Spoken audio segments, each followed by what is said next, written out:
Bonjour à tous, c'est Zilford, j'espère que vous allez bien et bienvenue dans la review des derniers chapitres de Kingdom. Alors oui, je sais que ça fait longtemps qu'il n'y avait pas eu de review, mais en même temps, les derniers chapitres étaient plutôt calmes. Il n'y avait pas grand chose à dire, mais maintenant qu'on est bien rentré dans cette nouvelle bataille, on a un peu plus de matière. Et je sais que tout comme moi, le chapitre de cette semaine vous a donné des putains de frissons. Mais on verra ça un peu plus tard dans la vidéo. Pour le moment, revenons rapidement sur les derniers chapitres du chapitre 709 à 713, c'est-à-dire de la prise d'Atsuyo à l'arrivée à Gian. Entre ces deux événements, il s'écoule 5 chapitres dans lesquels il ne se passe pas grand chose, à part la défaite de l'armée de 200 000 hommes de Qin, et pourtant je trouve que ces chapitres sont très importants parce qu'avec elle, Hara insiste sur un point que je vais développer maintenant. Qin tente d'envahir pour la première fois un état dans sa globalité, et même si elle a déjà remporté des grandes victoires à Retsubi avec Yotamwa, sur les plaines de Shukai avec Usen, et capturé Gyu avec Kanki, la victoire finale est encore très loin d'être assurée. Au contraire, plus on s'enfonce dans les territoires ennemis, moins l'ennemi a de territoire à défendre et plus il sera facile à Zhao de regrouper plus de soldats sur un même champ de bataille. Comme on peut le voir à Gian, le ravitaillement devient plus difficile, les lignes de communication s'étendent, il faut laisser des soldats dans les forteresses capturées. Et dans ces conditions, une seule mauvaise décision peut faire chuter toutes les armées de Qin une par une et effacer complètement toute leur progression. C'est pour ça qu'entre les chapitres 709 et 713, on voit beaucoup les généraux et les stratèges de Qin se réunir et réfléchir ensemble sur la marche à suivre. Ça débat, ça hésite et ça montre à quel point envahir un état est extrêmement difficile et que ça prend du temps. Alors j'en ai vu certains dire que l'annexion de Zhao prend beaucoup de temps, ce qui est tout à fait vrai, on est dessus depuis le tome 47, c'est encore loin d'être fini, mais personnellement ça me dérange pas parce que je suis persuadé que la conquête des autres royaumes ira beaucoup plus vite. De toute façon, les états les plus puissants sont Zhao et Shu, et je pense que la conquête de Shu se fera bien plus vite que celle de Zhao. Alors qu'est-ce qui me fait dire ça? Il y a deux éléments. La première est liée à la puissance militaire de Qin. Contre Shu, Qin sera encore plus puissante qu'elle ne l'est aujourd'hui. Et cette montée en puissance s'expliquera en partie par la promotion de 3 nouveaux grands généraux exceptionnels, Shin, Muten et Won. L'un d'eux occupera la place vacante dans le système des 6 grands généraux qui sera alors pleinement fonctionnel et qui sera donc bien plus efficace. Tout a dit qu'après Zhao, ça serait au tour de Wei.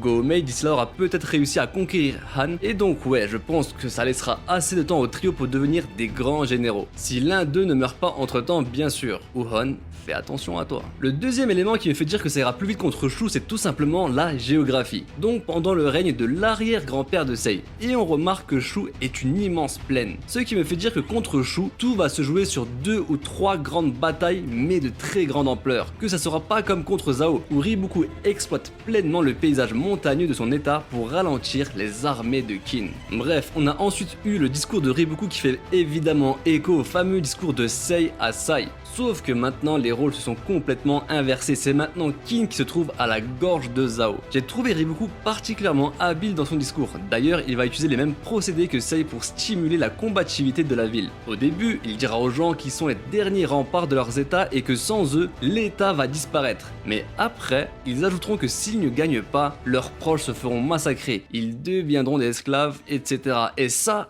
parle beaucoup plus à la population qui en vrai n'en a rien à foutre de la lignée royale. Surtout celle de Zhao qui voudrait se battre pour Tuju et son gosse. C'est le même genre de discours à la différence près que Riboku me semble plus sincère dans sa démarche. C'est-à-dire qu'il souhaite vraiment protéger son peuple d'abord, il pense à eux en premier et qu'après seulement vient son état. Alors que pour Sei c'est l'inverse, il souhaite d'abord protéger son état et ensuite son peuple. Si Sei s'est déplacé à Sai, c'est pas pour empêcher le massacre des habitants de la ville. Non, c'est parce qu'il n'y avait pas assez de soldats à Kanyu et qu'il fallait donc à tout prix arrêter les ennemis à Sai. Alors attention, c'est pas une critique contre Sei, c'est normal en tant que roi qu'il pense au futur de son état. Et évidemment, Sei veut aussi le bien de son peuple. Non, si je dis ça, c'est juste pour souligner que tout ce que fait Riboku, il le fait en premier lieu pour protéger son peuple. Quand il organise la coalition, c'est pour empêcher Qin d'envahir plus tard Zhao, pour éviter à la population de Zhao de se faire massacrer par un envahisseur, comme le fera quelques années plus tard Kanki. D'ailleurs, c'est là qu'on voit que faire des massacres, c'est à double tranchant. Ça peut faire fuir de terreur les habitants comme à Sekirei, où Eki a pu tranquillement prendre la ville sans résistance, tout comme ça peut décupler leur motivation et leur combativité, comme c'est le cas à Gian. Parlons maintenant de Gian. Parlons de cette fameuse bataille qui s'annonce déjà légendaire. Déjà, regardez-moi cette planche. Mais c'est même plus des planches, c'est des putains de tableaux. On remerciera jamais assez Hara pour sa générosité. Pratiquement toutes les semaines, il nous offre des planches magnifiques. Et pour moi, c'est clair qu'aucun manga ne réussira à surpasser Kingdom dans la mise en scène des batailles. La barre est beaucoup trop haute. Ils pourront le faire sur quelques tomes, mais Hara lui le fait depuis 64 tomes maintenant, c'est complètement fou, il a banalisé les performances de haut niveau. Maintenant, si on s'intéresse à la bataille, c'est vrai que Kin est dans une situation extrêmement défavorable. Ils sont à 140 000 contre 310 000. Alors oui, Kanki a battu Koshu avec un écart plus important encore, mais là on est sur une plaine et contre Riboku, et avec ces conditions là, même le narrateur te dit que la victoire n'est pas possible. Ce qui est terrible en fait, c'est que l'armée de Kin est déjà presque encerclée, devant et sur les côtés, ce qui fait que dès le début de la bataille, la situation est critique. Même Muten est en panique devant le piège de Riboku. Tout le monde panique, tout le monde sauf un homme, sauf Kanki qui, comme à son habitude, affiche un grand sourire. La pression ne fait aucun effet sur cet homme. On pourrait croire qu'il est fou. Non, en vrai il l'est vraiment. Mais il reste complètement lucide et refuse les demandes de renfort que font l'armée de Eki, de Muten et de Shin parce qu'il sait que ça ne changera rien. Il y a face à lui un océan d'ennemis, mais il faut à tout prix résister au premier choc. Il faut laisser passer la tempête sans désorganiser les rangs. Parce qu'au moment où l'armée ennemie perdra de son élan, il y aura des failles dans son dispositif qui commenceront à se montrer. Et à ce moment-là, il faudra être prêt à les exploiter. Et le premier à avoir senti qu'il avait un coup à jouer, c'est Shin. Et comment vous dire, Shin m'a fait péter un câble pendant ce chapitre. Depuis le temps qu'on attendait ce Shin capable de se débrouiller tout seul, capable de prendre des initiatives grâce à son instinct, on l'a enfin. C'était la dernière chose qui lui manquait pour devenir un général complet. Avant, son instinct servait surtout à détecter un danger. Maintenant, il est capable de l'utiliser pour mener une offensive. C'est pas pareil et ça rend Shin beaucoup plus dangereux qu'avant. Il dit à Aten, fais-moi confiance, fais confiance à mes yeux. Fais confiance aux yeux du général Rishin. Non, au moment là, j'ai eu trop de frissons. Et j'en ai eu encore plus quand Riboku a dit « c'est comme si j'affrontais Dukyu ». On l'a enfin sous nos yeux, le digne successeur de Dukyu. Shin a eu deux pères spirituels, Uki et Dukyu. On a eu des planches de Shin avec Uki, maintenant je veux aussi ce genre de planche avec Dukyu. Franchement, cette idée de général de type instinctif, c'est l'une des meilleures idées de Hara. Ça peut permettre à quelqu'un de pas très malin comme Shin de briller stratégiquement sur un champ de bataille sans pour autant changer sa façon d'être, c'est très ingénieux. Par contre, j'en vois déjà certains dire que Karyoten ne sert plus à rien. Alors pour les anti-Karyoten, désolé de vous l'apprendre, mais ça ne changera absolument rien à la place de Karyoten en tant que stratège de l'unité Ishin. Ça sera toujours elle aux commandes. Aujourd'hui, l'armée Ishin compte 15 000 hommes.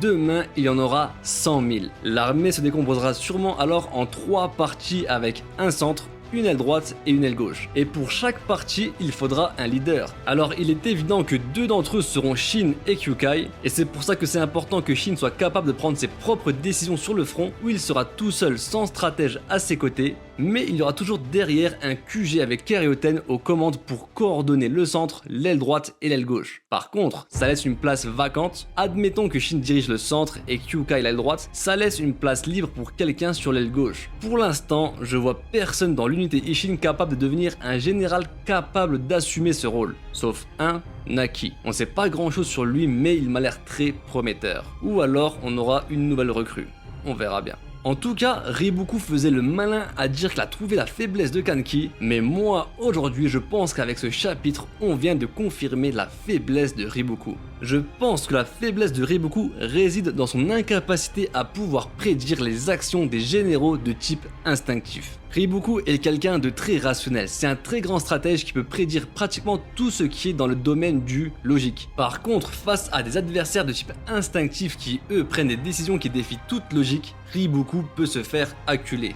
Et on a 3 éléments qui vont dans ce sens. Tout d'abord, pendant la coalition, il dira lui-même qu'il a perdu 1 ou 2 simulations de bataille contre Keisha, qui est, rappelons-le, un redoutable général de type instinctif. Toujours pendant la coalition, Riboku utilise sa fameuse stratégie du courant pour contrer Dukyu, et pourtant celui-ci va réussir à passer au travers et à atteindre Riboku grâce à son instinct. Riboku va même le féliciter pour ça. Et maintenant, si on regarde le dernier chapitre, Shin utilise son instinct pour initier une contre-offensive contre Zao, et Riboku est incapable de prédire ce qu'il va faire, parce qu'il n'y a aucune logique derrière. Il répétera 2 fois dans le chapitre qu'il est surpris. Donc maintenant pour moi c'est évident que ce sont les types instinctifs qui donneront le plus de mal à Riboku. Sinon j'aime beaucoup la réaction de Kanki dans ce chapitre. ou plutôt sa non-réaction. Quand tu vois ton aile droite se barrer comme ça sans prévenir, sans demander l'autorisation, en temps normal tu pètes un câble, comme le fait légitimement Maron. Et pourtant lui, il ne dit rien. Et la raison est plutôt simple. On l'avait déjà dit contre Koshu, mais Kanki fait complètement confiance à Shin. Il sait que s'il agit comme ça, c'est qu'il a forcément une idée derrière la tête.